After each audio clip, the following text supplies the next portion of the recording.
entonces con este primer tema que tenemos preparado para hoy en este semáforo de viernes 30 de julio de 2021, ¿cierto? Antes de la canción yo me ponía en el lugar de ser una participante de este juego de cartas, que además les puedo sumar otro antecedente de contexto. Estoy hablando de la ley de aportes al espacio público, una ley que se incorpora en la Ley General de Urbanismo y Construcciones, con un título denominado de las mitigaciones y aportes al espacio público, en los que se establecen las obligaciones que nacen a propósito del impacto que genera el desarrollo de proyectos inmobiliarios en la ciudad, es decir, realizar mitigaciones directas bueno, es literal, hay aportes a este espacio público. De las ideas, ¿cierto?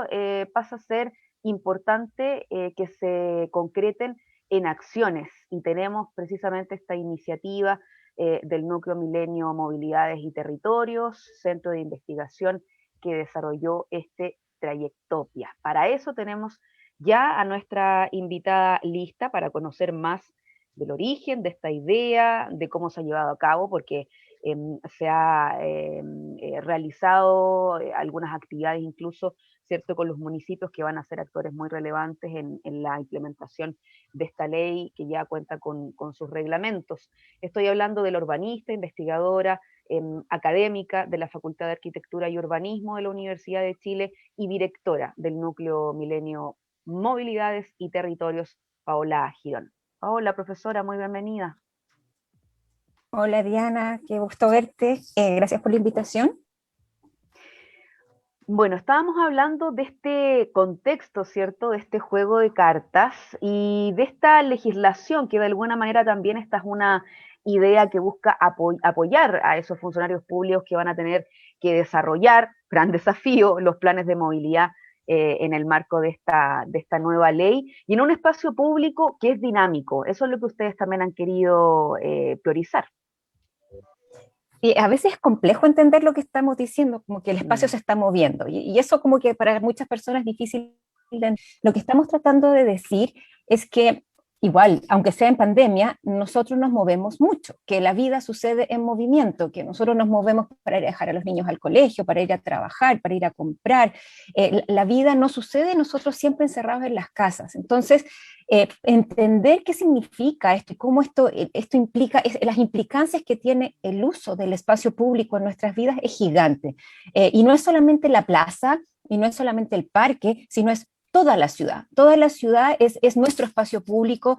Si las veredas están en mal estado, nos afecta mucho. Nosotros tenemos en nuestro país veredas súper angostas donde no se puede caminar por la gente camina en la calle y eso termina siendo peligroso, los niños no pueden jugar, hay espacios son oscuros, hay espacios que están sucios, hay espacios con mucha basura, y todos estos lugares que nosotros vamos encontrando a medida que nos movemos, nos impiden tener un buen espacio público en la ciudad. Esta ley de la que tú haces mención es muy interesante porque lo que logra es dar cuenta de que hay más espacios públicos que las plazas. Entonces, ¿cómo podemos entender todo lo que nos rodea como espacio público y cómo las empresas o las industrias o las inmobiliarias que vayan a invertir van a tener que pagar por el impacto que va a tener en este espacio público? Entonces, esa plata que va a entrar a los municipios y a las intercomunas, ¿cómo se va a distribuir y cómo? Y es poca plata, tampoco es que pensemos que van a ser millones y millones porque el algoritmo hace que sea muy poca la plata que entra, pero de todas maneras los municipios van a tener que tener unos planes, ¿no? Van a tener que detectar cuáles son sus necesidades de espacio público y hacer una lista de prioridades de cómo lo van a invertir. Entonces, en esta lógica, todo proyecto de inversión paga algún tipo de aportes, entonces sea una estación de metro o sea una ampliación de una vivienda o sea un edificio de 20 pisos, todos van a aportar y esa plata entonces va a tener que invertirse en un plan de movilidad del espacio público que tengan los municipios y es ahí donde se va a invertir. Pero ¿cómo definen los municipios ese listado de proyectos? Esa es la duda que hay y eso es lo que nosotros detectamos que no se sabía muy bien cómo hacerlo. Entonces, una opción era hacer lo mismo que se estaba haciendo siempre, ¿no? Los mismos tipos de planes, pero nosotros pensamos que hay que buscar otras metodologías, otras formas de entender este espacio público y por eso diseñamos este juego. ¿Te parece que hablemos un poquito cómo esta idea, esta intención, se llevó a la realidad en estas cartas que entiendo trabaja con esta suerte de barreras y facilitadores?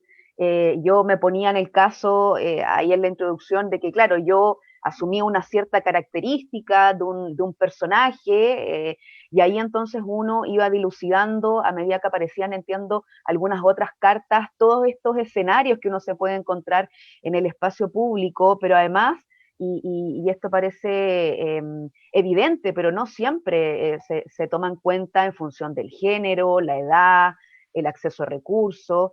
¿Qué nos vamos a encontrar, por ejemplo, con aquellos y aquellas que van a necesitar o aportan con este insumo de este juego de rol, de alguna manera, si se puede explicar?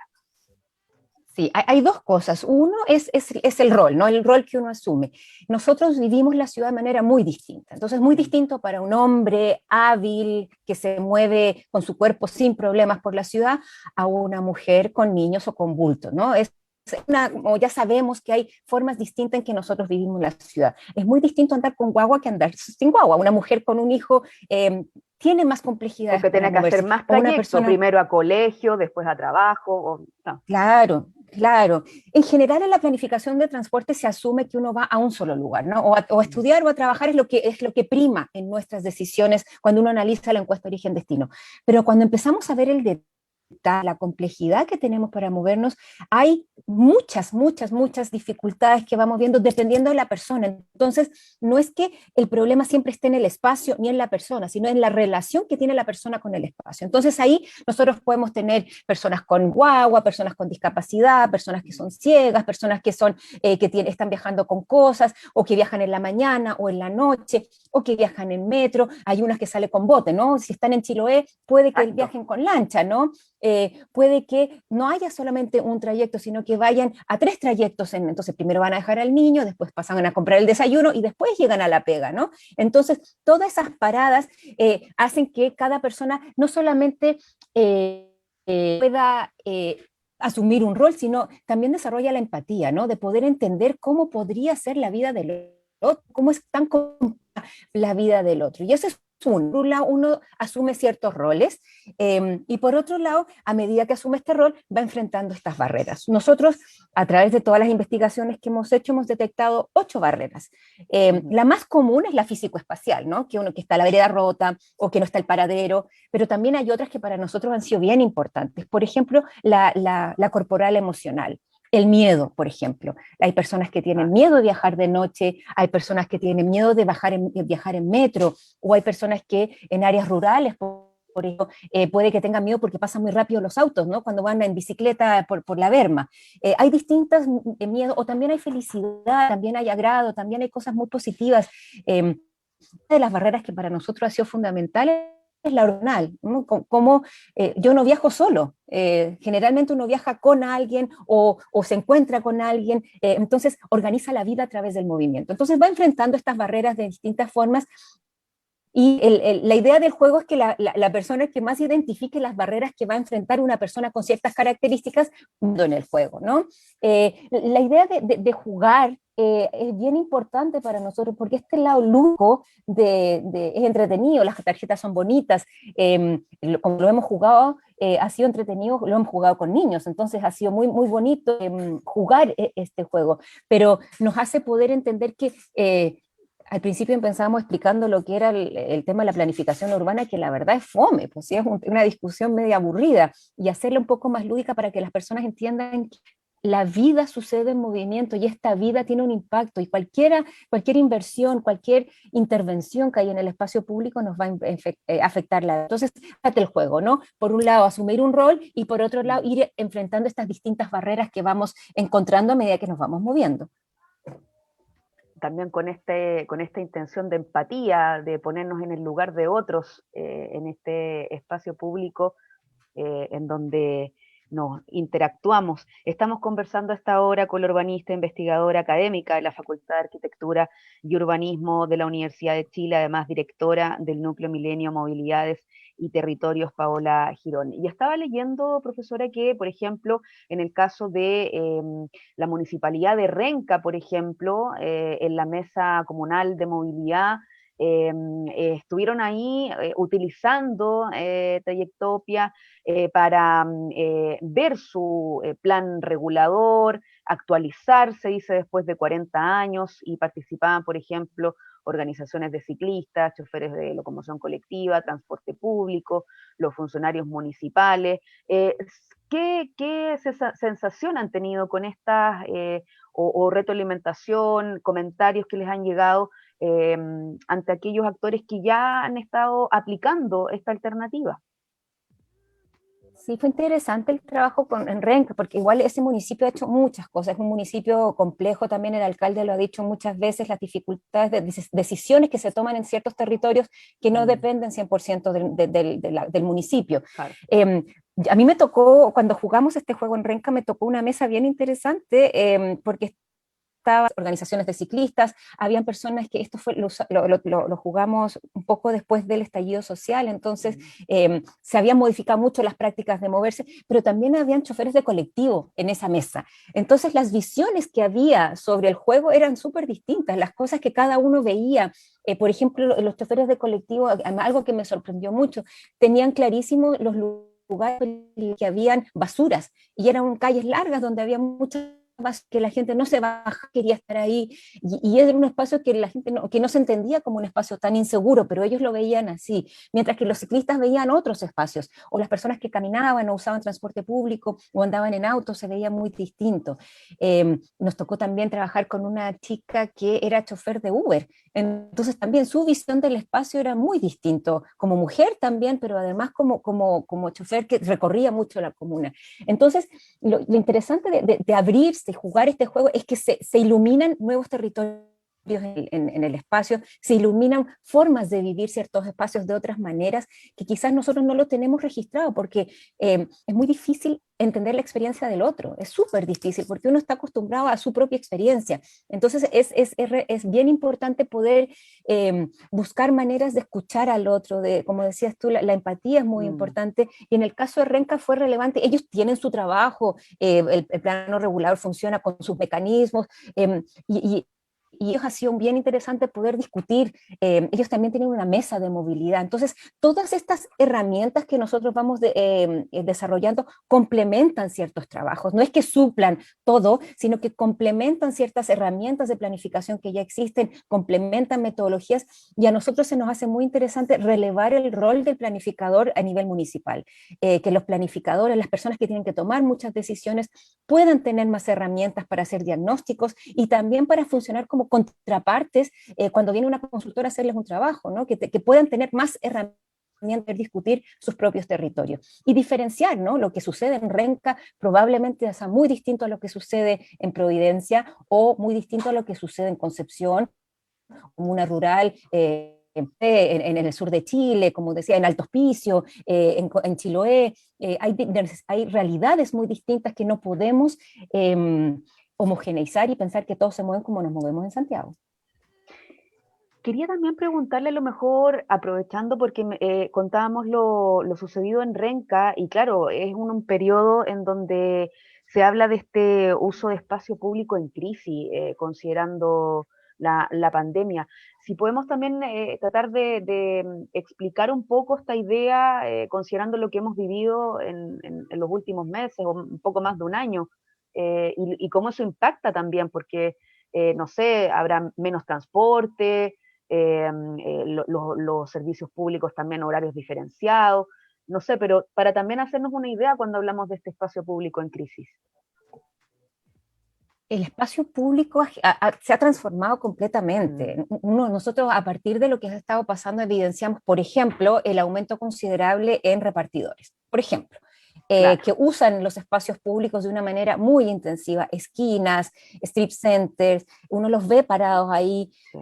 y eso es una transformación gigante del espacio público. Entonces, ¿qué pasa con eso? ¿Cómo que las aplicaciones no pagan por ese espacio público, ¿no? Las aplicaciones pagan solamente por el y entonces ese espacio público que está siendo transformado, por ejemplo, el uso de las ferias ha sido muy intensivo, Mm. las distancias se han estado. ¿Qué pasa con los espacios donde no poder la distancia social? Hay muchas personas que han permanecido en sus casas con el trabajo, pero lo que hemos visto es que gran parte de la población se ha seguido moviendo, pero tienen que mantenerse estas distancias. Entonces, va a suceder, yo creo, ahora que ya estamos empezando a salir, es una recuperación del espacio público, por un Reencontrarse. lado, reencontrarse, pero va a ser distinto. ¿Y cómo nos reencontramos en eso? Porque se transformó, hay algo que cambió. Y lo que nos dimos cuenta también es que hay unas carencias de inversión en infraestructura gigantes, gigantes, se acortan las distancias en algunos casos, hay un uso mucho más intensivo de escalas más cercanas. Eh, la misma comuna de Renca lanzó hace poco este sistema de delivery local, y entonces no todo el mundo funciona con Rappi, con Uber o con Corner Shop. En las periferias en Chile se están usando otros sistemas de delivery. Entonces el espacio público está completamente transformado. Y recomprender, reentender, reinterpretar ese espacio público va a ser un desafío importante en los meses que vienen. Yo creo que en algunos casos vamos a volver quizás a lo que era antes, pero en otros casos se está transformando la vida, y cómo la vamos a ir entendiendo y reinterpretando va a ser un desafío importante. Yo creo que este tipo de herramientas que nosotros hemos desarrollado, y ojalá que surgan más facilitadores y más barreras también, nos va a ayudar a comprender mejor y cómo redireccionar ciertas inversiones que quizás las teníamos pensadas en unas cosas y podrían ser reinvertidas en otros espacios. Bueno, estamos hablando entonces de estas cartas, un instrumento que apoya el diagnóstico de procesos de diseño y de planificación urbana. Y si podemos entregar también las coordenadas de dónde descargar gratuitamente, por ejemplo, este Trayectopia, y además que ustedes lo han manifestado como equipo de Movit disponibles para acompañar a los organismos públicos, a estos mismos municipios, a los nuevos gobiernos regionales, organizaciones civiles, para que lo puedan aplicar. Si podemos aprovechar también estos minutos que quedan, profesora, para ver cómo acceder a esta alternativa y a esto tan relevante que parece el apoyo desde Movit. Agencia Nacional de Investigación, ANID, y nuestro compromiso es que sea gratis, es Mm. una herramienta gratuita para los municipios y para cualquier persona. Se puede descargar de la página web del Movit, es www.movit.cl, movit.cl, y ahí hay dos versiones. Está la versión online, porque como estábamos en pandemia, tuvimos que diseñar el juego para que se pudiera jugar vía cualquier modalidad online, pero también está la versión para poder imprimirla y está con el prepicado, de hecho. Es mucho más entretenido hacerlo presencial, pero también se puede hacer online. Los resultados son bien similares. Así es que está disponible para descargar, y nosotros lo que estamos haciendo con algunos municipios es practicar con ellos, para que enseñarles a jugar, practicar, ver qué posibilidades hay, ver también, porque hay gente que las empieza a adaptar al tiro, ¿no? Como todo juego. Entonces estamos trabajando con algunos municipios para eso, ¿no? Para enseñarles a jugar, trabajar con ellos, y para nosotros ojalá que más personas, mientras más personas la usen, para nosotros mucho mejor, porque es una herramienta que, viendo las distintas herramientas de planificación que hay, esta que es lúdica y que es entretenida y que es simple, puede ayudar mucho para los diagnósticos, sobre todo de los espacios públicos. Así es que con muchas ganas de jugar a nivel nacional, como se puede online, podemos viajar a todo Chile, y ya están muchas personas, ya muchos municipios nos han pedido. Nosotros el año pasado hicimos un curso para funcionarios públicos a nivel nacional, y con ellos también probamos algunas de estas conceptos, las ideas. Así es que sabemos que esto funciona, sabemos que las metodologías que están allí pueden ser útiles en cualquier contexto, se van adaptando a textos específicos. Agradecemos esta mañana a la urbanista, investigadora académica de la Facultad de Arquitectura y Urbanismo, de nuestra Casa de Estudios, directora del Núcleo Milenio, Movilidades y Territorios, Paola Girón, que hemos podido conocer entonces estos juegos de cartas, trayectoria y que se pueden aplicar en este tan diverso territorio nacional en una materia tan importante como es el espacio público y en esta ley que citábamos además en la reflexión de lo que ha significado la puesta en marcha de algunos proyectos inmobiliarios y que no han considerado precisamente estos factores y que hoy día tenemos la oportunidad de dar un giro sobre eso. Así que muchas gracias, profesora, que tenga un buen día. Muchas gracias, gracias Diana, estamos en contacto.